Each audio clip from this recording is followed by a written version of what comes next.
2009-2010 ஆண்டுகளில் சான்றிதழ்கள் சரிபார்க்கப்பட்டு இன்னும் பணி நியமனம் செய்யப்படாமல் 5000க்கும் மேற்பட்ட பட்டதாரி ஆசிரியர்கள் காத்திருக்கிறார்கள். அதில் ஏறத்தாழ 1258 பட்டதாரி தமிழ் ஆசிரியர்களும் உள்ளனர்.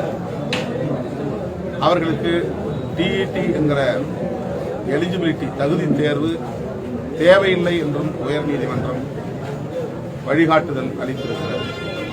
ஆகவே சான்றிதழ்கள் சரிபார்க்கப்பட்டு பணி நியமனங்களுக்காக காத்திருக்கக்கூடிய தமிழாசிரியர்கள் உள்ளிட்ட அனைத்து பட்டதாரி ஆசிரியர்களுக்கும் பள்ளி கல்வித்துறையில் உடனடியாக பணி நியமனம் செய்ய வேண்டும் என்று தமிழக அரசுக்கு விடுதலை சிறுத்தைகள் கட்சி வேண்டுகோள் விடுக்கிறது.